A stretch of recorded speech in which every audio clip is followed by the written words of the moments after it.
Oiga, venga idea, aunque seamos la mayoría de los presidentes del mundo y representantes de la mayor parte de la humanidad, no nos escuchan. Es decir, no nos escuchan los países que pueden destruir la humanidad. Si pedimos que se cambie la deuda por acción climática, no nos escuchan las minorías poderosas. No nos escuchan. Pero che, deja el quilombo. Las Naciones Unidas, que nació para defender los derechos del pibe, es una de las propulsoras del chamullo y la violación sistemática de la libertad. Esta misma casa que dice defender los derechos humanos permite el ingreso al Consejo de dictaduras que te dan puntazos en la persiana como Cuba y Venezuela. Esta misma casa que dice defender los derechos de las minas permite el ingreso al Comité para la eliminación de la discriminación contra la mujer de países que castigan a sus minas por mostrar la piel. Estos organismos auspician el ocio contra el laburo. La guita llega sola si no eres un gil. La macana está en saber hacer arreglos truchos y listo, se acabó. Dejate de pavadas y brindemos por Gardel, que nació en Mar del Plata y fue a parar a Medellín. Ni menciones a Toulouse, ni mucho menos Tacuarembó. Gardel es argentino y la pita que se partió.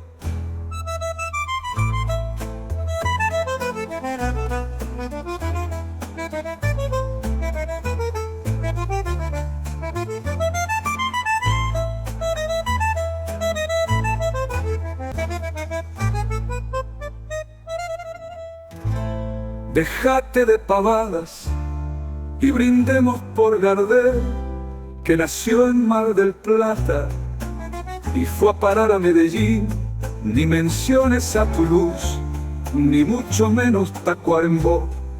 Gardel es argentino y la pita que se partió.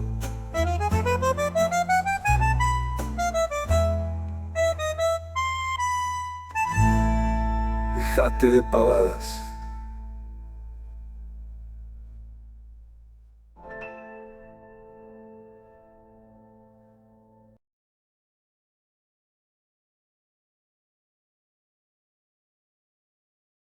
Hola, hola, ¿qué tal? ¿Cómo estás? Bienvenido a Directo a tu CPU por Telestar Televisión Supercable Canal 3. También estamos por Supernet Canal 30 en Huacho y Huaura, por la red Canal 19 en Huancayo y Huancavelica, por Surimar Televisión a nivel de Lima Metropolitana y a nivel internacional por Virtual Televisión. Como de costumbre, conectados con el mundo. En esta oportunidad estamos conectados con la hermana República de Colombia. Vamos a tener la participación de nuestro hermano Fabián Santofimio Vargas. Él es administrador policial de la Escuela de Cadetes de Policía General Santander, economista de la Universidad Gran Colombia, doctorando en Gerencia Pública y Política Social de la Universidad de Baja California en Tepic, estado de Nayarit en México, y con estudios en investigación y docencia universitaria. Se ha desempeñado como docente en universidades como la Gran Colombia, Universidad de Ciencias Aplicadas y Ambientales, UTCA, Servicio Nacional de Aprendizaje SENA, y en la actualidad es docente investigador de la Facultad de Ciencias Empresariales de la Corporación Universitaria Iberoamericana, director de investigaciones de la Fundación Colombo Germana y director editorial de la revista de divulgación científica y académica La Cúpula de la misma institución.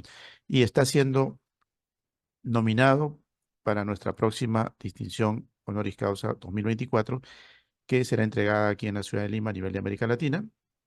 Y como ustedes saben, pues andamos en búsqueda de nuevos personajes que verdaderamente pues dignifiquen un poco la parte cultural, académica, y que, bueno, reemplacen a lo que habitualmente apreciamos en los medios de comunicación: amarillismo y presencia de situaciones mediáticas superficiales que prácticamente nos tienen en este barril sin fondo, de los últimos tiempos a nivel de América Latina. Entonces tenemos que trabajar al respecto. Gracias a la Fundación Universidad Hispana, pues tenemos esa posibilidad de abordar personalidades a su plenitud, ¿no? En su plenitud de aporte a nuestra comunidad y no cuando están en el ocaso. También es otro detalle que por ahí siempre apreciamos, ¿no? Cuando ya la persona está en retirada, se le aborda y se le reconoce algunos talentos, algunos aportes. Y ya cuando la persona de pronto ha quedado un poco hasta como que dolida, porque en el momento en el que más lo necesitaba, tal vez no tuvo esa palmada en el hombro para seguir luchando, para seguir dando sus aportes en conocimientos científicos, en este caso en la parte económica, con nuestro invitado de hoy. Vamos a saludarlo. Buenos días, doctor Pantomimio. Bienvenido a nuestro programa y gracias por participar. Doctor Jorge, muy buen día pues para toda su audiencia, teleaudiencia en redes y demás. Buenos días a los hermanos peruanos, colombianos también que nos escuchan, venezolanos. Un placer estar hoy aquí en este espacio y además recibir el, el honor que me brindan de alguna manera poder compartir parte de mis experiencias con ustedes. Bueno, el honor es nuestro, porque nos permite hermanar un poco nuestros países a través del conocimiento. El conocimiento suyo está más en todo lo que significa la parte económica. Vamos a escuchar para ir analizando lo que acontece entre la polaridad que tenemos a nivel de las últimas ponencias en el lugar donde se supone pues que están todos los mandatarios del mundo buscando la paz, buscando la armonía, buscando la conciliación, que es las Naciones Unidas. Vamos a escuchar inicialmente al presidente de Argentina y luego vamos a escuchar a Gustavo Petro para ver ese contrapunteo y cómo lo podemos analizar. Doctor, si tiene la amabilidad de seguirnos, escuchamos qué nos dice inicialmente Javier Milei y luego comentamos un poco y seguimos con la respuesta de Gustavo Petro, ¿no? Y luego el análisis final, bueno, de lo que sería, pues, lo ideal, ¿no? Lo que al menos aspiramos a que se consolide como algo eh, importante para la humanidad, para la paz en el mundo, que es lo más importante. Entonces, lo invito a escuchar a Milei inicialmente.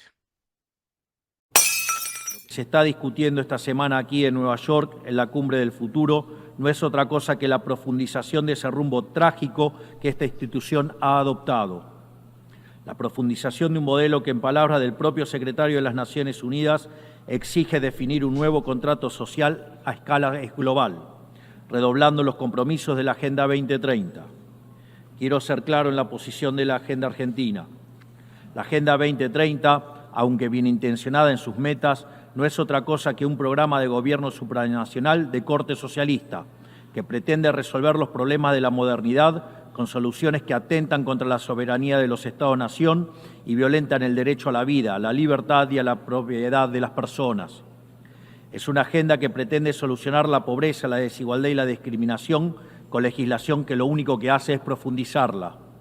Porque la historia del mundo demuestra que la única manera de garantizar la prosperidad es limitando el poder del monarca, garantizando la igualdad ante la ley y defendiendo el derecho a la vida, a la libertad y a la propiedad de los individuos. Ha sido precisamente la adopción de esa agenda que obedece a intereses privilegiados y el abandono de los principios esbozados en la Declaración Universal de Derechos Humanos de las Naciones Unidas lo que tergiversó el rol de esta institución y la puso en una senda equivocada. Así, hemos visto cómo una organización que nació para defender los derechos del hombre ha sido una de las principales propulsoras de la violación sistemática de la libertad, como por ejemplo con las cuarentenas a nivel global durante el año 2020 y que debería ser considerado un delito de lesa humanidad. En esta misma casa, que dice defender los derechos humanos, han permitido el ingreso al Consejo de Derechos Humanos a dictaduras sangrientas como la de Cuba y Venezuela sin el más mínimo reproche.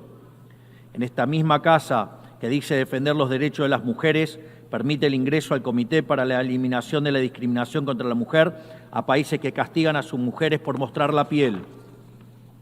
En esta misma casa, sistemáticamente, se ha votado en contra del Estado de Israel, que es el único país de Medio Oriente que defiende la democracia liberal, mientras se ha demostrado en simultáneo una incapacidad total de responder al flagelo del terrorismo.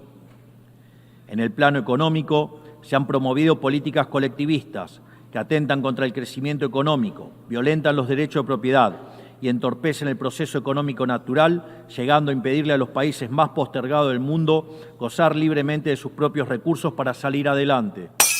Regulaciones... Bien, ahí teníamos a Javier Milei y algunos de los puntos tocados en su última participación en las Naciones Unidas. ¿Qué podemos observar al respecto? Que, bueno, está poniendo en duda prácticamente la existencia de las Naciones Unidas como tal, ¿no? Permitiendo la violación sistemática de la libertad, planteando una agenda socialista, permitiendo que países que no están enteramente dentro de lo que significa la democracia, como Cuba y Venezuela, pertenezcan a este organismo.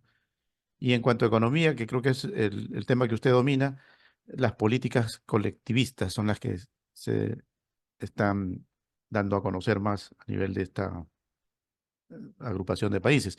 ¿Y qué nos puede decir al respecto? ¿Cómo aprecia el discurso de Milei? Creo que sí, doctor Jorge me escucha allí, ¿cierto? Sí, ajá, Muy bien. Mira, yo rescato de lo que expone el presidente Milei básicamente, y es que en efecto se ha tergiversado un poco lo que es la política social y lo que debería ser la política social, y se ha concominado, sí, para favorecer algunos intereses ideológicos y políticos. Pienso que esta fue la forma, parte del plan de una corriente socialista ideológica o utópica que existió ya por allá años atrás y que creo que aún persiste todavía algo de ello. Por eso la forma particular de hablar en quienes de alguna manera lo ven así, ¿no? La poesía, el delirio y esto que a la larga es lo que muchos quisieran escuchar, pero es lo que pocos pueden hacer.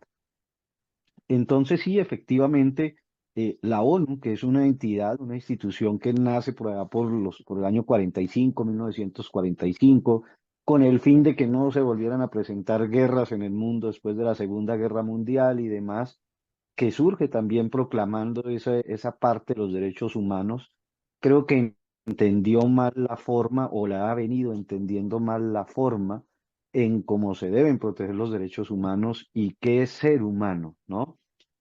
El presidente Milei menciona la pandemia y habla de un delito atroz. Cuando un país está en crisis de empleo, particularmente porque de pronto el mercado laboral no brinda buenas oportunidades o probablemente explota de alguna forma porque no hay una política clara o bien hecha frente en términos de mercado laboral, lo que uno escucha jóvenes es que no deberíamos trabajar tanto, es que deberíamos descansar mucho. Es que uno, ¿por qué tiene que trabajar? Aquí en Colombia hace unos días un muchacho demandaba a sus padres de familia por obligarlo a estudiar y trabajar bajo el argumento de que él no había pedido venir al mundo y que ellos lo habían traído. De hecho, aceptaron la demanda, ¿no? Entonces, cuando uno observa este tipo de situaciones, lo que uno entiende o lo que nos da a entender este tipo de ideología es que la gente no debería trabajar. Entonces, lo que se entiende, ¿no? Es que la persona es feliz entre menos tenga que hacer y entre menos responsabilidades tenga con la sociedad y que para ello está el Estado y que el Estado debe ser el administrador y por qué no el dueño de los medios y factores de producción, que es justamente lo que nos lleva a hacer este tipo de política eh, un poco más de corte socialista que corte, ni siquiera podríamos decir neoliberal o capitalista, no, porque sencillamente estamos hablando de una política de libertad del ser humano, ¿no? En comparación con esta otra.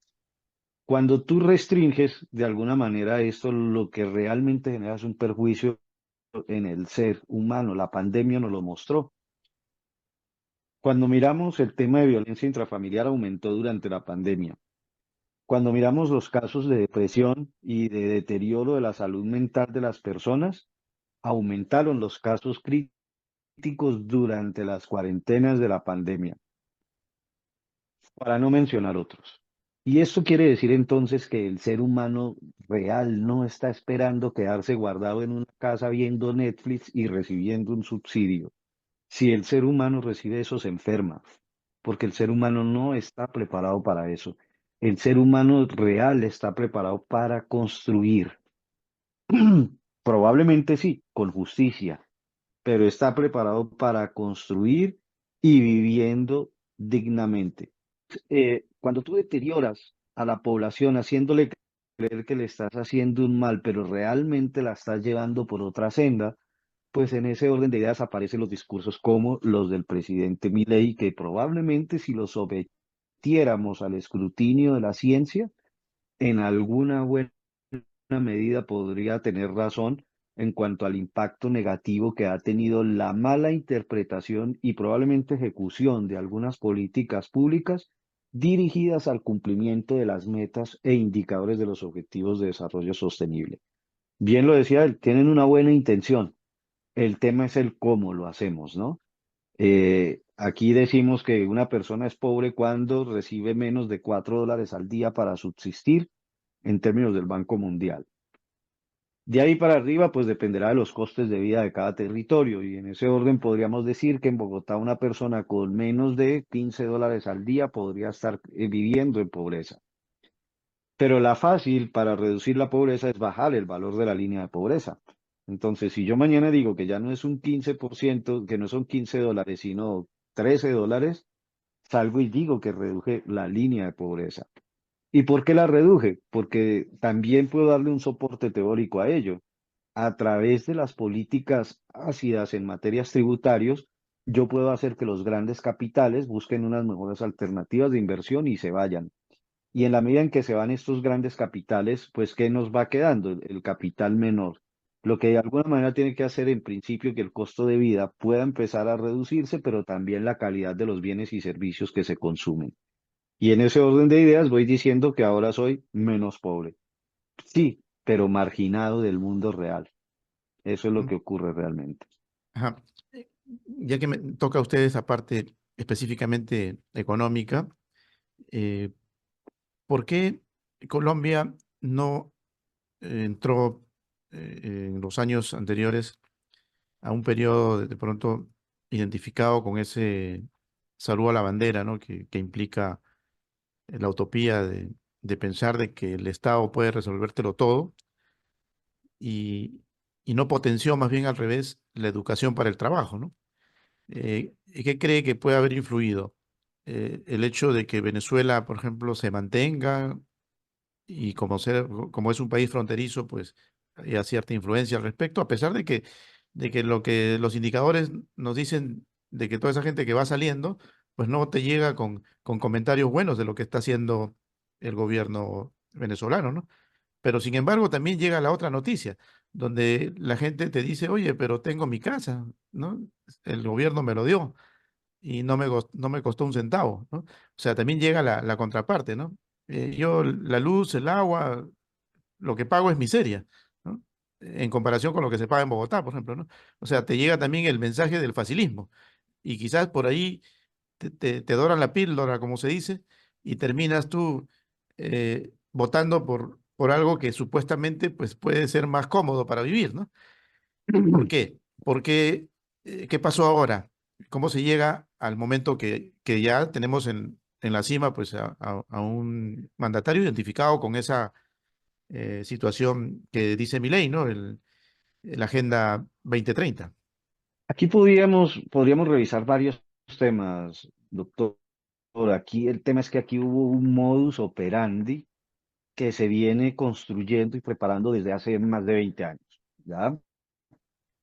Y eso ha transcurrido básicamente entre la política social y el socialismo.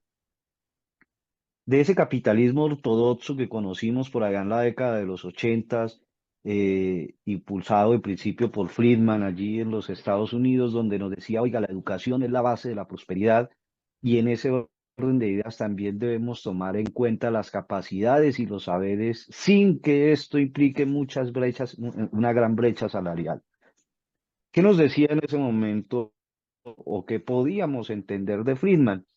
Que el sistema de educación estaba llamado al hacer, como usted lo acaba de decir, educación para el trabajo, la técnica, y también debería estar llamado a la administración y la gestión, y también debería estar llamado al hacer ciencia. Estos eran tres niveles de formación diferentes con alcance diferente.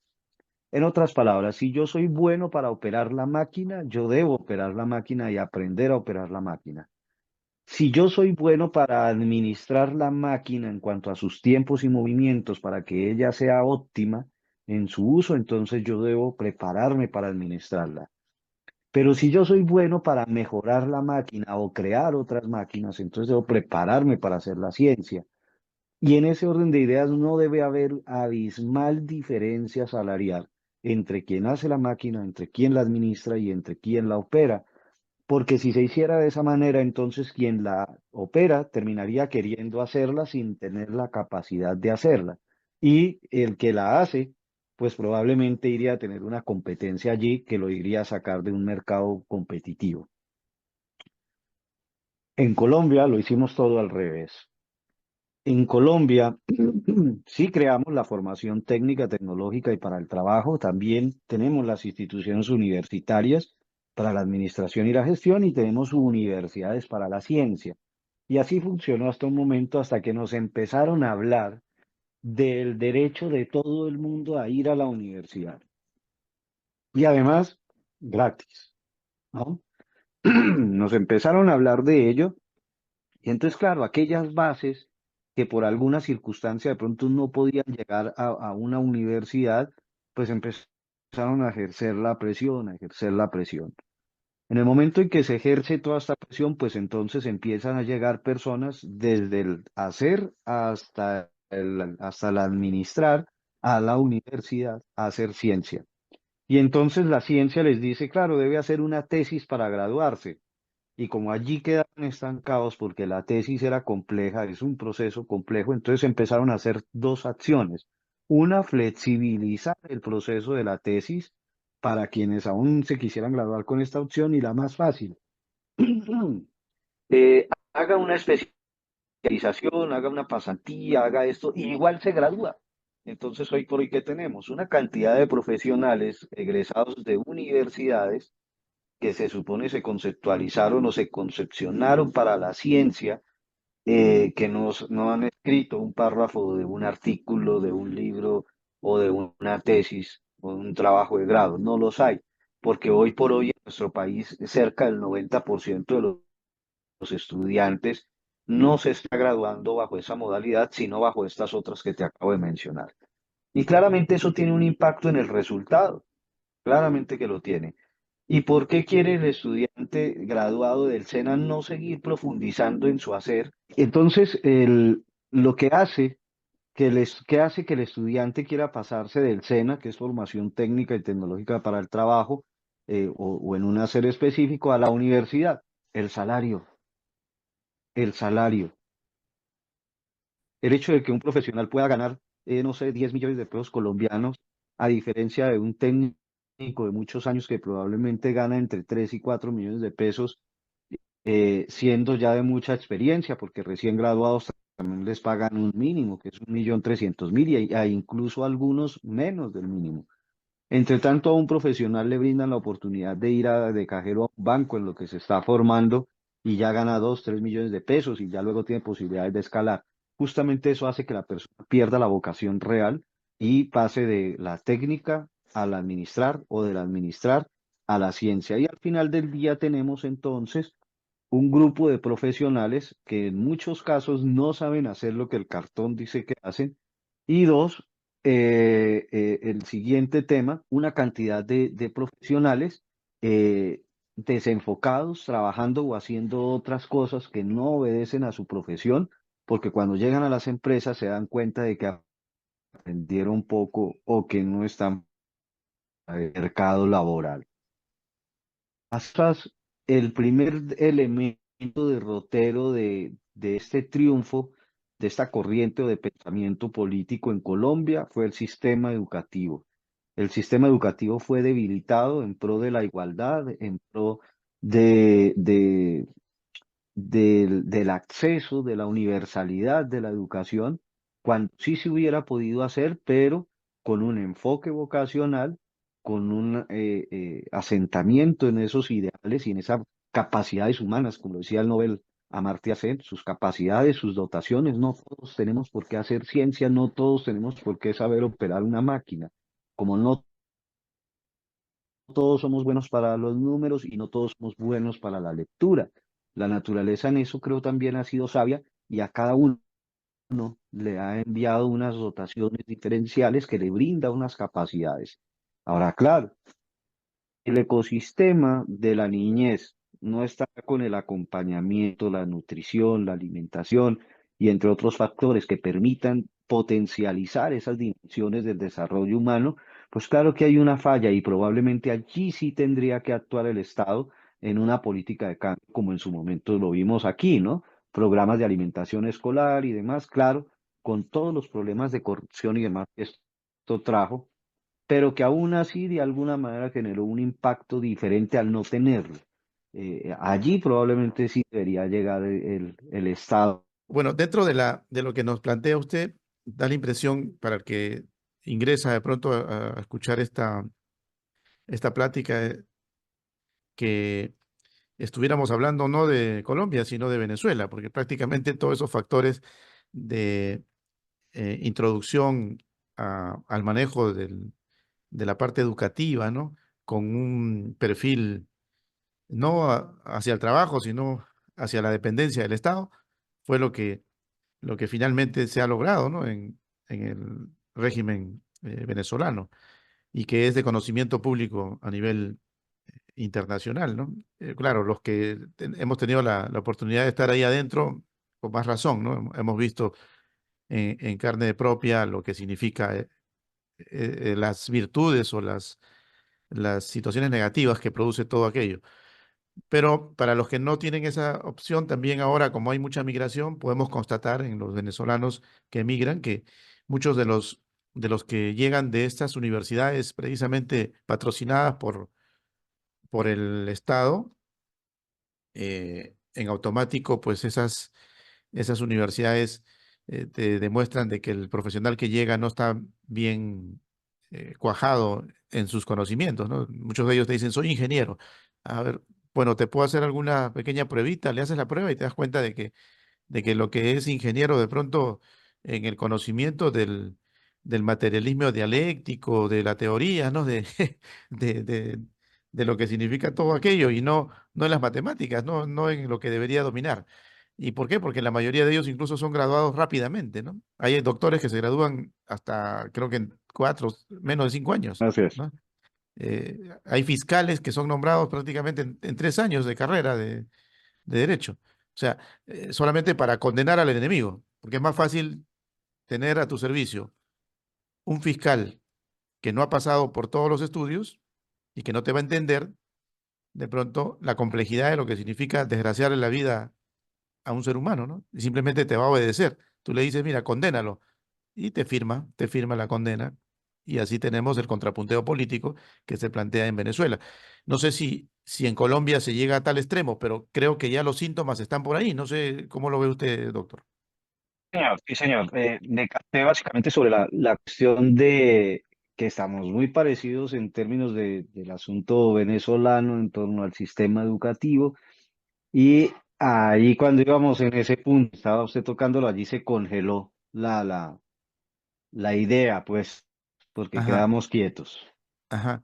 Bueno, básicamente la idea es que hasta qué punto toda esa comparación que tenemos eh, tiene que ver con una desidia también por los que deberían haber estado pendientes, ¿no? Por ejemplo, se suponía que Santos, que Pastrana, todos los gobiernos anteriores tenían que haber estado detrás del factor de la educación para el trabajo y no de un coqueteo con el socialismo. Creo que el coqueteo con el socialismo ha hecho que finalmente, pues, el hombre que estaba en la guerrilla termine prácticamente en el poder, ¿no? Así es, sí, señor. Lo que ocurre es lo que te digo, se fue generando una presión social bajo el discurso de ese socialismo utópico que nos decía que si todos accedíamos y si todos teníamos, entonces todos íbamos a ser felices por igual. Y hoy nos damos cuenta, pues, de que en la práctica no es así. Entonces, usted lo acaba de decir, aun cuando eran gobiernos con un enfoque liberal, conservador, o bueno, un poco más hacia la derecha, centro derecha, pues lo que vimos en el camino es que bajo estas presiones y acuerdos que se venían haciendo, pues se fue flexibilizando cada vez más el tema. Y otro factor importante, doctor Jorge, aquí es la participación no de la política, sino de los políticos en el sistema educativo. Cuando empiezas a ver que un senador es dueño o parte o en parte es dueño de una universidad y que de cuento es un representante a la Cámara, también tiene acciones y tiene poder de decisión dentro de las asambleas y las juntas, pues entonces lo que empezamos a ver en términos de la calidad es que estas personas tienen el poder de incidir en la normatividad para la educación. ¿Qué ocurre allí entonces? Hace unos 20 años, 15 años, cuando yo hacía mi pregrado, decíamos, oiga, ¿qué pasaría si aquí se pone difícil la educación o muy exigente y yo me quisiera ir a otra universidad? Y ya ibas, por ejemplo, en séptimo, ibas a la universidad, preguntabas y te decían, te recibo en tercer semestre. O sea, ya ibas perdiendo 4 semestres de tu vida, lo que hacía que decidieras quedarte donde estabas y ponerle más ganas. Hoy en día no, hoy en día tú puedes salir del SENA con un tecnológico que son 6 semestres y la universidad casi que cualquiera te recibe a séptimo o te recibe a octavo incluso. Y esto entonces es lo que está produciendo justamente un deterioro en el sistema educativo, pero también es alentado la normatividad que lo permite. ¿Y quiénes hacen la normatividad? Pues el legislativo en el Congreso de la República. ¿Por qué deciden hacerlo de esa manera? Porque tienen intereses dentro del sistema educativo. Y en ese orden de ideas se fue flexibilizando todo, no solo la educación, no solo la educación. Se fue flexibilizando, se fueron deteriorando las políticas de salud, se fueron deteriorando las políticas de pensión, que aunque en su momento parecía que iban mejorando, pues no, iban realmente deteriorándose, dejando unos vacíos fiscales también muy fuertes y demás, que fueron los que llevaron en suma y teoría al estallido social del 2021 y fue el principal espacio que encontró también el gobierno actual para lanzar su campaña política con una serie de condiciones allí que hoy lo tienen donde está y que incluso a muchos nos pone a dudar de alguna manera sobre la legalidad de cómo se llegó allí. No estoy hablando justamente de los topes, de si se violaron topes o no. Estoy hablando incluso del mismo discurso y la promesa que se hace en el plan de gobierno. No estoy hablando específicamente de cómo llegó, si fue por topes de monetarios en torno a la campaña, no. Yo creo que hay un elemento más importante para el quehacer político y la administración pública y la norma en Colombia lo reza y obliga de alguna manera al candidato, una vez electo, a cumplir lo que prometió en campaña y de no hacerlo, tendría una penalidad. Y aquí se han dado situaciones diferentes, ¿no? Por ejemplo, en campaña el presidente actual nos decía, no voy a subir los combustibles o antes están es muy caros, deberían bajar y todo esto lo mencionaba en campaña. Hoy en día vemos que se duplicó el precio de los combustibles bajo el argumento de que él no sabía que había una deuda. Entonces se debe castigar al funcionario público que haga una promesa sin información. Ahora, ¿cómo vas a creer que 20 años en el Senado de la República siendo oposición y no vas a estar enterado de lo que ocurre en los fondos de estabilización y de algunos bienes y factores que administra el Estado? Luego también nos dice, no haré una constituyente. Hoy en día lo vemos insistiendo fuertemente en la necesidad de hacer una constituyente con el objetivo, parece, en principio, de deslegitimar un poco la labor de control legislativo que hace el Congreso de la República y de esta manera pues poder lograr sus propósitos en materia de reformas sociales, políticas, económicas y demás, que en mi opinión no es otra cosa que entregarle el poder completamente al Estado para que él sobre ello defina cómo debemos comportarnos los colombianos y de alguna manera restringir nuestra libertad. Esa libertad que la democracia nos permite, esa que nos dice que su libertad va hasta donde inicia la del otro, hasta allí, básicamente. Bueno, es parte del, tal vez un capítulo más del comandante Chávez en Colombia, porque es la misma película. Chávez también al llegar, pues, Ajá, ante Fede Cámaras, que es el organismo que reúne a todos los empresarios, pues dijo que él no iba a tocar para nada la propiedad privada, la moneda incluso, ¿no? No se iba no iba a haber control de cambio, ¿no? Que fue lo primero que hizo. Y lo de la Constitución, pues ni hablar, era parte de su caballito de batalla, ¿no? Inicial, y hasta no cambiarla, a pesar de que en un primer referéndum fracasó, ¿no? El pueblo le dijo que no, finalmente volvió por otros caminos a hacer una convocatoria similar y se dio el cambio de la Constitución, ¿no? Entonces, ya es una película que la conocemos, ¿no? Y eso es lo que llama la atención. Es como, por así ejemplo, es. en el fútbol, ¿no? Ahorita se viene la fecha de fútbol, ¿no? Y bueno, de pronto Colombia anda bien, por ejemplo, ¿no? Pero Colombia anda bien en fútbol, ¿por qué? Porque te lee la película antes, ¿no? Ya el equipo ya Así estudia al es. enemigo y tú ves que cuando salen, pues están un poquito más enterados de lo que va a pasar y efectivamente logran el objetivo, ¿no? No como en la última eliminatoria, donde se quedaron fuera del Mundial, pues se confiaron tanto que llegó Perú y Perú les ganó allá, ¿no? Y los dejó fuera del Mundial, ¿no? Y en un Así partido que es. ellos lo tenían totalmente dominado. Yo creo que pasa lo mismo que en el fútbol, en la política. Lo que pasa que en la política lo que imperan son las mentiras, ¿no? O sea, los engaños. Y Así es. un buen político es un buen mentiroso. O sea, cuanto más mentiras tengas, pero mentiras bien dichas, bien convincentes, te ganas al pueblo. Y si esas mentiras tienen que ver con resolverle la vida, pues ni hablar, ¿no? El pueblo lo que quiere es que le resuelvan la vida, ¿no? Entonces, Así es. estamos en ese dilema. Pero vamos a escuchar a Gustavo Petro en la ONU y luego A analizamos ver, también cuánto de verdad y cuánto de mentira hay en lo que dice, porque efectivamente hay algunas cosas que sí son válidas de al menos tomarlas en cuenta, ¿no? Escuchemos claro que sí. y lo analizamos, doctor. Muy bien. Señoras y señores presidentes del mundo, en este recinto la capacidad de comunicación de un presidente depende de la cantidad de dólares que tenga en su presupuesto, en la cantidad que tenga de aviones de guerra y en el fondo en la capacidad que tenga su país de destrucción sobre la humanidad. El poder de un país en el mundo ya no se ejerce por el tipo de sistema económico o político o de ideas que irradie, sino por el poder de destruir la vida de la humanidad. Los que no tenemos ese poder de destrucción, al contrario, los que tenemos el poder de sostener la vida en el planeta, hablamos sin mucha atención prestada y muchas veces quizás solo para nuestros propios pueblos. Por eso no nos escuchan cuando votamos que se detenga el genocidio en Gaza, aunque seamos la mayoría de los presidentes del mundo y representantes de la mayor parte de la humanidad, no nos escucha una minoría de presidentes que pueden detener el bombardeo. Es decir, no nos escuchan los presidentes de los países que pueden destruir la humanidad.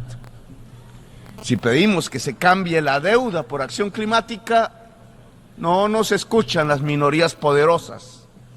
Si pedimos que dejen las guerras para concentrarnos en la transformación rápida de la economía del mundo para poder salvar la vida y la especie humana, tampoco nos escuchan. Es el poder de destrucción de la vida lo que da volumen a la voz en el recinto de las Naciones Unidas y congrega a la mayoría de sus representantes y delegados.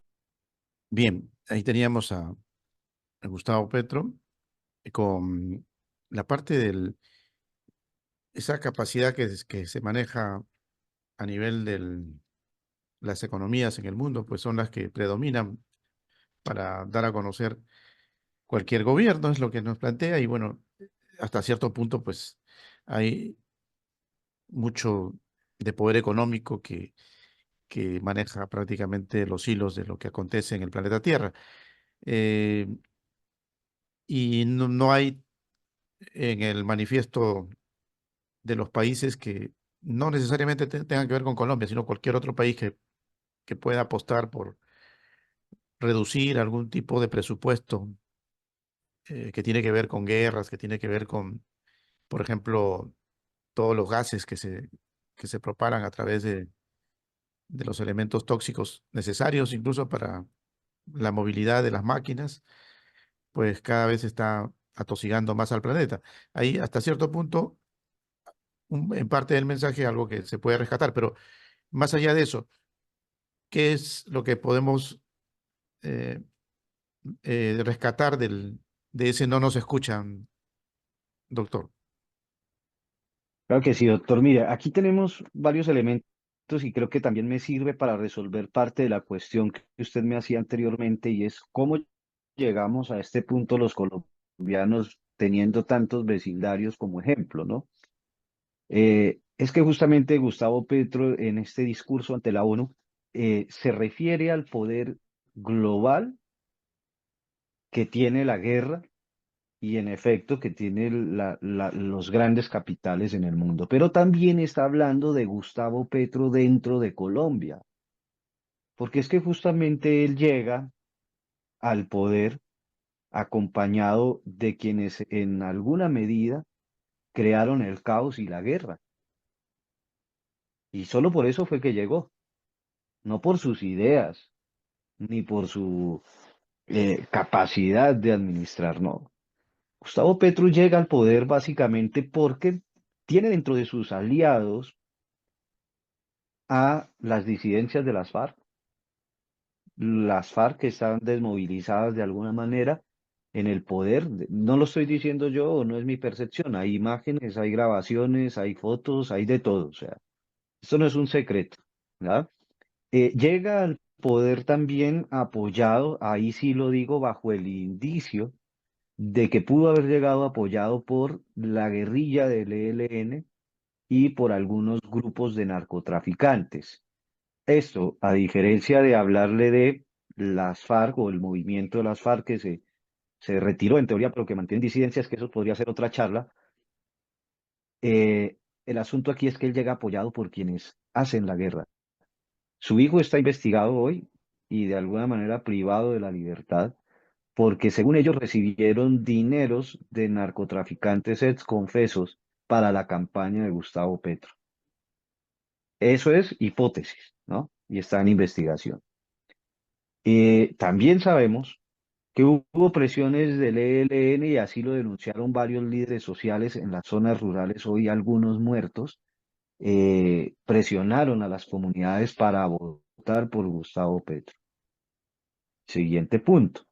También sabemos que en el estallido social del 2021, Gustavo Petro alentó a una gran cantidad de masas para que no se guardaran en sus casas y salieran a las calles y pidieran la cabeza del presidente Duque, aun cuando el presidente retiró la reforma tributaria que en teoría llevó al estallido, pero luego siguieron diciendo que renuncie Duque o fuera Duque, ¿no?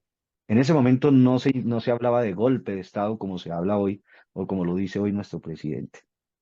Entonces, cuando él ya tiene todo este andamio montado, la siguiente parte de la estrategia es debilitar a la competencia fuerte, porque sus experiencias anteriores le habían mostrado que aun cuando él tuviera experiencia y tuviera ideas, siempre que compitiera con alguien medianamente mejor que él, o incluso tal vez no, iba a perder. Entonces él necesitaba competir con una persona en amplia desventaja. Y para ello lo que hizo en estas elecciones fue en primera instancia debilitar a la competencia fuerte al punto de concentrarlos con demandas que hoy en día ya fueron declarados que inocentes y todo este rollo, pero en ese momento lo que usted acaba de decir, con mentiras. Entonces yo voy, demando a un fulano, digo, este man robó, este tipo robó, a mí no me consta, pero me dijeron, y la justicia comprada con esos abogados que de pronto no tienen la experiencia ni nada, pero bajo la promesa de que algún día llegarán a ser jueces, van, los investigan, les quitan parte de la concentración que tienen para la contienda electoral en un proceso judicial, que una vez pasadas las elecciones dicen no había material probatorio suficiente y qué pena, amigo, qué pena, no era usted, era otro. Y entonces mientras este sí va concentrado.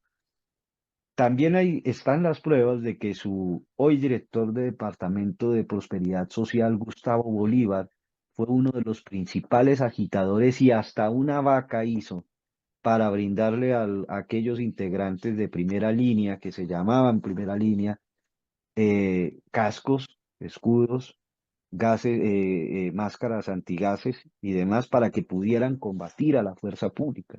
¿Verdad? Entonces no es un secreto que él llegó al poder porque tenía el poder del caos y el poder de la guerra. Él mismo lo está diciendo en las Naciones Unidas. Se escucha a quien tiene el poder del caos y la guerra y lo sabe él muy bien. Él lo sabe muy bien porque aquí lo hizo y fue la única manera en que pudiera llegar él a donde está hoy. Y aparte de eso, una vez debilitada la competencia, entonces va a competir con un señor ingeniero que cuando él se lanzó a la presidencia de la República nunca lo hizo pensando en llegar a ser presidente, porque sabía que ni sus años, ni su edad, ni su experiencia iban a dar para ello. Pero como se eliminó la competencia fuerte, pues de cosas y casualidades de la vida, él llegó allí.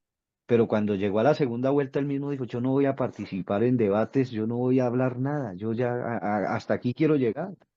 Tanto así que siendo el segundo tenía una curul en el Senado, a los 2 meses, al mes y medio renunció al Senado de la República y hace un mes, tal vez 2 meses, falleció por un cáncer. Entonces era la única manera en que el personaje, el señor Gustavo Petro hoy pudiera llegar a ser presidente de la República.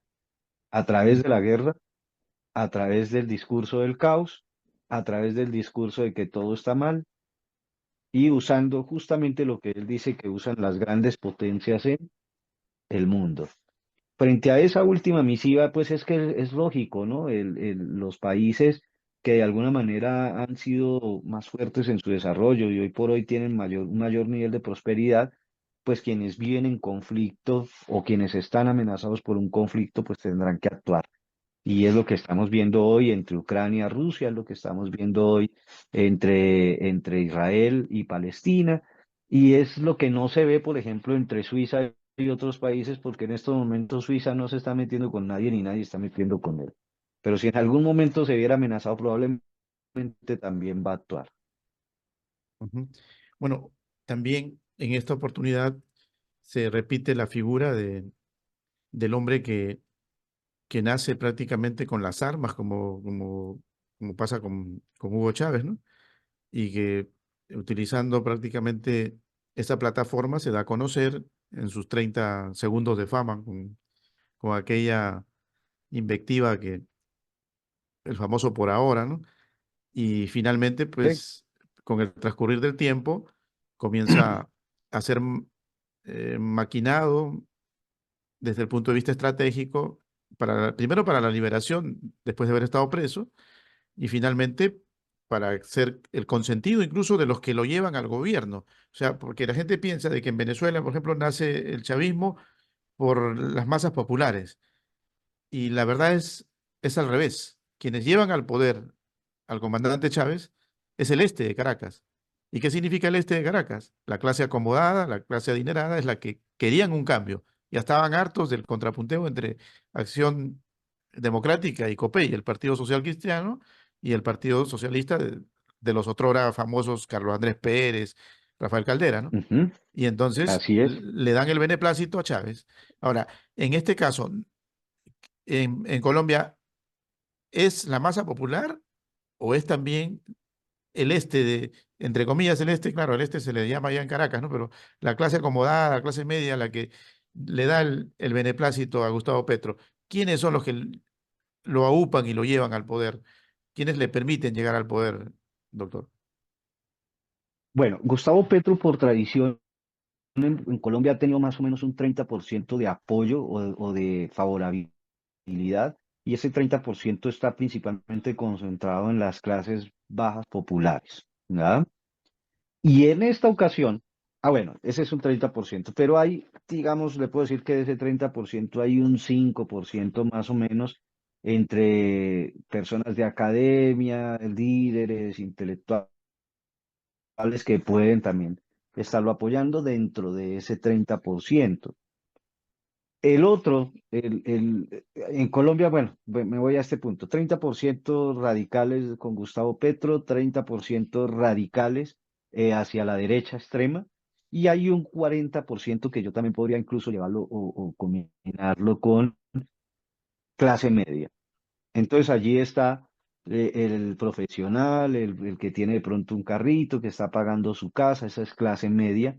Y esa clase media es la que al final del día siempre ha terminado definiendo las elecciones en nuestro país, porque ya cada uno tiene su 30%. El otro asunto es para dónde se va el 40% de la mitad, que siempre se iba hacia una persona con educación, una persona que de pronto de alguna manera tuviera un dominio, como ocurrió con el presidente Duque, que nadie lo conocía siendo senador, nadie, es decir, lo conocían de pronto allí en su tierra y demás, pero cuando entra a competir en esa segunda vuelta con Gustavo Petro, obviamente el 40% de la mitad termina definiendo a favor de Duque por sus capacidades y por la forma en que hablaba. Es decir, el presidente Duque salió de un momento para otro de las debajo de la manga después de que se debilitara la competencia que se creía que era la competencia, y Gustavo Petro confió en que Duque no iba a ser competencia para él, y mentiras que sí le hizo el debate, le planteó otras ideas y logró ganarlas. En esta ocasión no se confió. En esta ocasión dijo, no puedo correr el riesgo de competir contra un duque, es decir, alguien del que nadie sepa nada, pero que con escucharlo hablar pueda convencer. Y por esa razón logró sacar del camino a toda esa competencia probable y poner allí al ingeniero Rodolfo Hernández, de quien no dudo de sus capacidades como ingeniero, pero de quien de sus capacidades como administrador y sobre todo para una presidencia de la República, si las pongo en duda. Él había sido gobernador en su estado, en su departamento, con ires y venires, ¿no? Y pero más por su forma de ser, por su falta de diplomacia, por su falta de conocimiento en lo que es la política ya a nivel nacional y de relacionar un país con el exterior, pues no era. Entonces este 40% que queda en la mitad es el que al final del día se divide también prácticamente en 20 y 20 y termina decidiendo por cerca de unos 700.000 votos en una votación de 20, 21 millones de electores, decidiendo a Gustavo Petro como presidente. Pero claramente y fácilmente esos 700.000 votos pueden ser esa clase media o pueden ser ese campesinado que fue sacado obligado de sus casas a votar por el ELN, o puede ser también ese grupo de jóvenes a los que les dijeron vaya y vote por un salario que hoy en día algunos ya se lo están dando sin hacer nada. Nada. 700.000 votos en una elección de país a la larga no representa una gran diferencia o un triunfo abrumador. Ajá. De todas formas, bueno, el componente de que la clase media y alta sí estuvo también ahí considerando la opción de Petro es válida de pensarla, ¿no? O sea, de alguna manera Claro, repetimos la figura de Venezuela, de alguna manera. Ahora, para ir ya cerrando, vamos a sí, volver al inicio, cuando tuvimos a Javier Milei. En Argentina pasa un contrapunteo ya de llegar al poder, ¿no? Primero de alguna manera, pues cede el kirchnerismo, aparece la figura de Macri con la parte empresarial, ¿no? Y con el antecedente ujú, incluso de haber sido un dirigente de la pasión de los argentinos, que es el fútbol, ¿no? Y sin embargo, bueno, se convierte en presidente sí, y la gente por ahí cree que puede haber un viraje positivo del caos económico que ya se comenzaba a presentar. Pero lamentablemente, pues los números no le dan, la administración no tiene éxito y vuelve nuevamente el kirchnerismo con Fernández. Y finalmente, pues parece que se agudiza un poco más el contrapunteo y aparece en escena un personaje como que más locuaz, más desequilibrante, ¿no? Más al estilo de los izquierdistas, o sea, una especie de Chávez alborotado, ¿no? Que sabe de todo y que te resuelve absolutamente todo y te promete todo y te dice que la economía, pues, simplemente es de sus dominios y que él va a resolver el problema económico argentino. Y llega al poder, porque con esa, de pronto, fortaleza, de pronto en la parte más que nada anímica, diríamos, ¿no? Porque transmite verdaderamente una situación Ujú. fuera de lo común, es descomunal, ¿no? El hombre pues se atreve de mandar al diablo a quien le dé la gana y como que el argentino está pues en un hartazgo de no encontrar solución a sus problemas, pues apuesta por el radical y dice, no, no, no, vámonos con Milei y se acabó. Y recuperan el poder eh, de manos del kirchnerismo. ¿Cree usted que esa tiene que ser, por ejemplo, la presencia y no como actualmente se plantea en Venezuela, de un señor mayor, alicaído, que la fuerza la tiene su segunda, que es María Corina Machado, y él prácticamente simplemente aparece en escena como algo decorativo, pero no tiene esa fuerza? ¿Cree usted que por ahí quizás Venezuela se equivocó y para Colombia se hace necesario una figura así de fuerza? Porque por lo que usted me comenta, ya el poder en Colombia pues ha agarrado un poco de situaciones conocidas. Entonces creo que hay que buscar algo diferente, ¿no? Y algo diferente sería alguien que sea un poco más atrevido, más contestatario, ¿no? No sé, ¿qué nos puede comentar al respecto?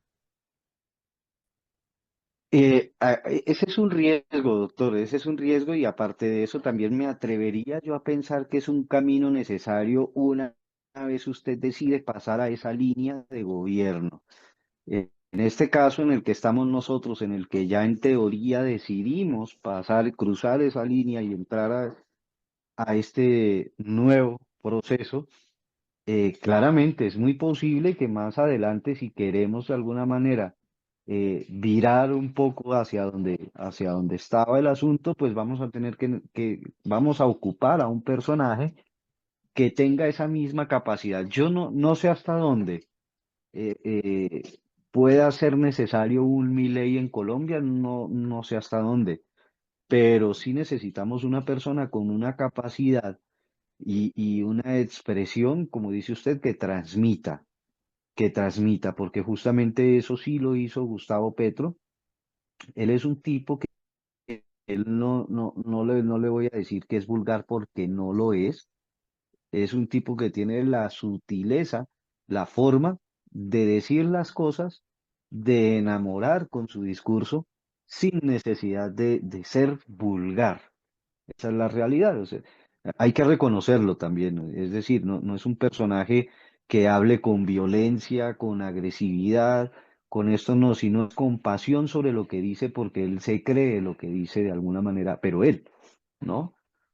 Eh, a diferencia, por ejemplo, de Milei, ahorita que van a probablemente encontrar los argentinos, que encontraron un extremo o el otro extremo en los mismos términos de los que habían tenido antes y probablemente también habrán cosas que no se van a poder cumplir y probablemente también habrán impactos negativos en la economía que van a ser utilizados por el kirchnerismo y toda esta corriente de pensamiento para tratar de volver nuevamente al poder. Entonces, vuelvo y digo, no es lo más conveniente, pero como se ponen los contextos, es necesario. Es como cuando tienes un tazón, ¿no? Con líquido y lo envías mucho a la derecha, pues tienes que voltearlo rápidamente a la izquierda. Estos movimientos bruscos harán que en algún momento empezará a apaciguar el Platón. Y vamos a volver, y creo que lo más lógico es llegar a una política un poco más centrada, ¿no? Que tome en cuenta los beneficios del capital, pero también que éste permita la vinculación activa y productiva de todas las clases sociales. Ajá. Ahora, un detalle importante antes de terminar, ¿no? Que en Argentina, por ejemplo, se permite, al menos hay que aceptarlo, dentro de lo que significa el plano democrático, eh, que el kirchnerismo lo podemos de repente eh, criticar, ¿no? Pero al menos tú ves que la opción de que el contrapunteo esté presente democráticamente, ¿no? Y que ellos accedan a dejar el poder del Ejecutivo al menos, porque el Congreso lo tienen copado, ¿no? Y la mayor cantidad de instancias jurídicas están en manos todavía del kirchnerismo, pero al menos no se atornillan, como se dice por acá, ¿no? En el poder. Esa figura creo que nos parece ejemplar, ¿no? La de Argentina, ¿no? Un contrapunteo válido dentro de lo que significa la democracia, lo cual no Así pasa en es. Venezuela, por ejemplo, ¿no? En Venezuela no pasa eso, ¿no? Y ni siquiera hay el menor atisbo a que suceda. Ahora, ¿qué pasa con Colombia? En Colombia, ¿ustedes creen que van a poder realmente tener ese contrapunteo o nos estamos acercando de repente a un nuevo atornillamiento en América Latina con el caso Colombia? Pienso allí, doctor Jorge, que lo que nos va a permitir saber hacia dónde vamos es la tal reforma, perdón, la tal constituyente. Si nosotros como colombianos llegáramos a permitir o abrir siquiera la ventana para una reforma constituyente, el riesgo sería mucho mayor a que se atornille esta fuente de poder que tenemos hoy en día y que se quede allí. Ese es un primer paso. Otro segundo paso es, si no se hiciera la constituyente, entonces, ¿qué podría hacer el poder de hoy para quedarse allí? Ah, bueno, entonces están las instituciones, tal es el caso del Consejo Nacional Electoral, justo por el cual hoy hablamos entonces de una reforma política que quiere restarle poder y atribuciones al Consejo Nacional Electoral. Ese sería el segundo riesgo. Si no es la constituyente, entonces podría ser por el lado de las instituciones al momento de intervenirlas. Es decir, que aun cuando no ganen ellos, terminarían ganando. Algo muy parecido a lo que vemos hoy en Venezuela. Dicho esto, entonces, ¿qué tan probable es que el colombiano a hoy decida aceptar esos resultados de pronto sabiendo que no son, no corresponden a la realidad? Entonces, Colombia, en comparación con Venezuela, tiene una experiencia que no es buena y finalmente termina siendo desafortunada, que es la violencia. Entonces, si las clases medias trabajadoras, esos que salen y gritan y hacen una marcha, que ellos no son de armas, ni de tirar piedra, ni de manchar paredes, ni de nada de esto, pero sí salen y hacen masa, llegaran a hacerlo en una condición de esa, se pueden ver retaliados por fuerzas violentas como las que vemos en Venezuela, los cuales le llaman colectivos. ¿Y por quiénes estarían compuestas estas fuerzas violentas? Pues probablemente también por colectivos venezolanos enviados por Maduro a apoyar el proceso en Colombia. Podrían estar integradas por guerrillas del ELN, por grupos delincuenciales a cambio de prebendas, de que les rebajen penas o incluso que se las quiten, los vemos en este gobierno. El caso de Salvatore es un ex paramilitar que fue traído incluso de los Estados Unidos, condenado y todo, y ahora es gestor de paz, ¿no? Y ya como quiera que sea, logró la libertad. Entonces, eso lo hacen justamente para poder tener ese dominio y en el evento en que estas masas salgamos a protestar ante unos resultados confiables, pues podemos ser reprimidos por este tipo de fuerzas. Pero Colombia tiene una experiencia más allá. Cuando este tipo de fuerzas agarran una potencialidad, entonces aquí ya lo tuvimos en su momento, cuando el Estado no nos pudo defender de las guerrillas, pues principalmente de los delitos cometidos por las guerrillas, no de su ideología, surgieron los paramilitares. Y esos paramilitares ya son tocados por las clases principalmente altas o por lo menos de la gente con más dinero. Entonces, pienso que Colombia a través de esa experiencia no le va a quedar tan fácil a través de este tipo de artimañas o a través de la fuerza o a través de estos procesos atornillarse.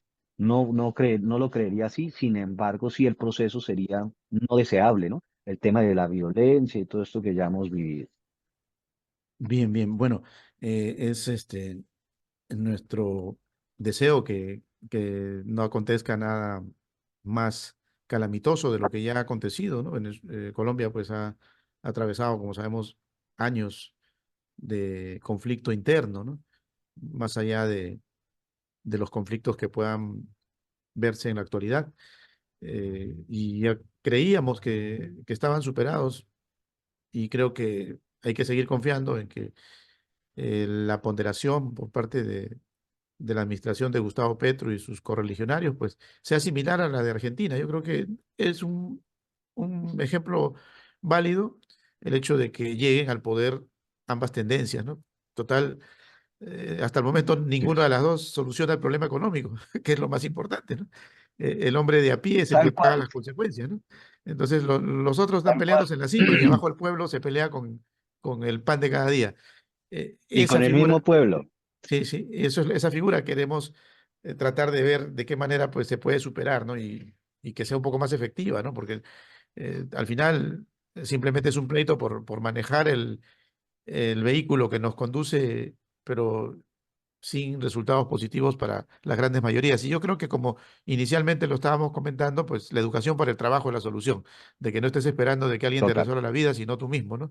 Ya para su despedida, denos algunos consejos de pronto a nuestra audiencia joven, doctor, ya que usted también es joven, y dígales que sí se puede, sí es posible, sin necesidad de que algún estado te esté patrocinando, pues lograr tus objetivos en la vida, ¿no? Y gracias por participar. Claro que sí, doctor. Mire, aparte de lo que usted ha mencionado de mi perfil, yo he tenido la oportunidad de hacer ya varias investigaciones de corte social y económico en América Latina, principalmente en México y Colombia.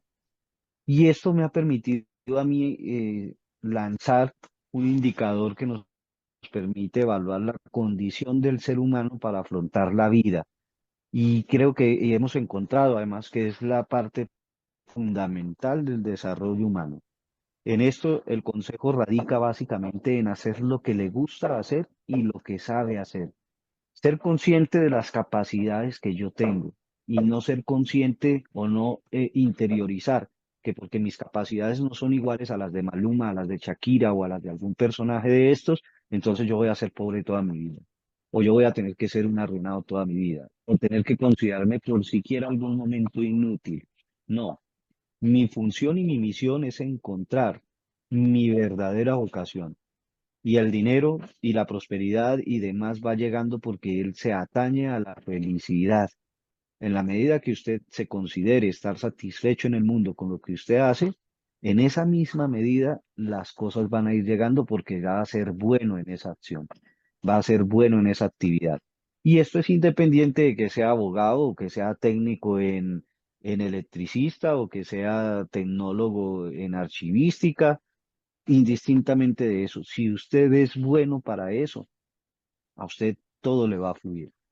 Pero si está haciendo algo porque mi contexto social me lo exige o porque mi cultura me lo exige, probablemente usted tenga un título, pero no se va a sentir cómodo en ello y va a sentir una alta dependencia de otros. Así es. Bien, le agradecemos por su participación. Esperamos tenerlo por aquí visitando Perú. Si no es en esta oportunidad, pues más adelante, igual, ¿no? Usted por videoconferencia va a recibir su distinción, pero más adelante va a ser bienvenido para que visite, por ejemplo, Machu Picchu, cualquier lugar necesario para revitalizar incluso lo que fuimos en algún momento, ¿no? Y apreciar la grandeza de esta parte del mundo, doctor. Claro, Sí, y bueno, nos vamos a despedir recordándoles que todo esto es por Telestar Televisión muy Supercable bien. Canal 3. También estamos por la red Canal 19 en Huancayo y Huancavelica, por Supernet Canal 30 en Huacho y Huaura, y a nivel de Latinoamérica por Virtual Televisión. Nos despedimos con una frase que la dijo García Márquez a propósito de Colombia, ¿no? La vida no es Ajá, la que uno vivió, sino la que uno recuerda y cómo la recuerda para contarla. No hay medicina que cure lo que no cura la felicidad. Solo porque tal alguien cual. no te ame como tú quieres, no significa que no te ame con todo su ser. La sabiduría nos llega cuando ya no nos sirve de nada. Por eso que hoy estamos nominando a nuestro hermano Fabián Sandomí Fimio ahora que está en su plenitud y no cuando esté en su ocaso. Gracias. Gracias, doctor. Un abrazo a la Muy distancia. bien. Quedamos en contacto. Hasta la próxima. Igualmente, sí, señor. Muchas gracias. Bye. Gracias.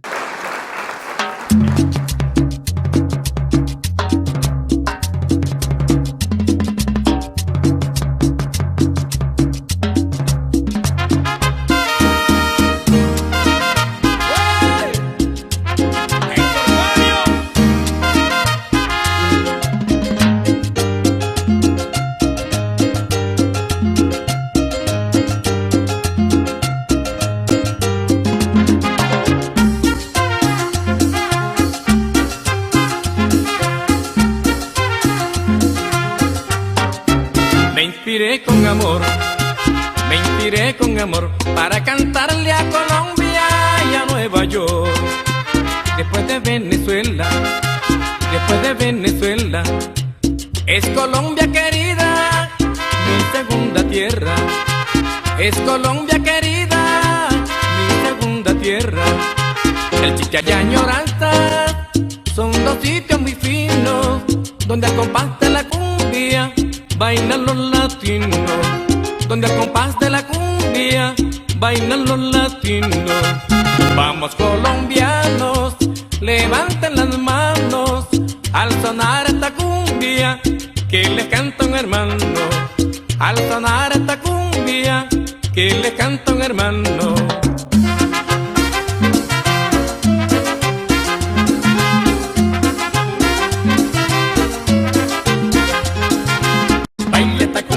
Sabrosa, goza la cumbia, mi hermano, quien sabora la costa, la canta un venezolano. Baila esta cumbia, sabrosa, goza la cumbia, mi hermano, quien sabora la costa, la canta un venezolano. Goza Cali, Barranquilla, Santa Marta, Cartagena, Medellín y La Guajira, baila mi Colombia entera.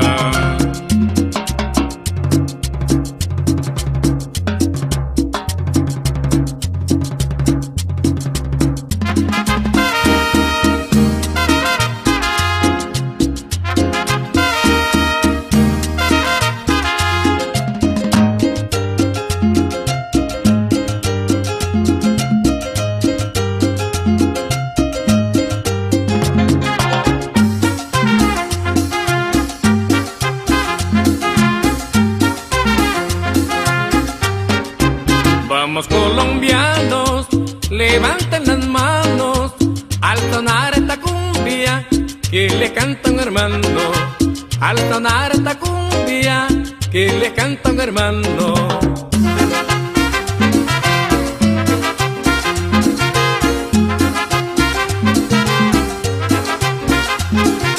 Baila esta cumbia sabrosa, goza la cumbia, mi hermano, quien sabora la costa, la canta un venezolano. Baila esta cumbia sabrosa, goza la cumbia, mi hermano, quien sabora la costa, la canta un venezolano. Goza Cali, Barranquilla, Santa Marta, Cartagena, Medellín y La Guajira, baila mi Colombia entera.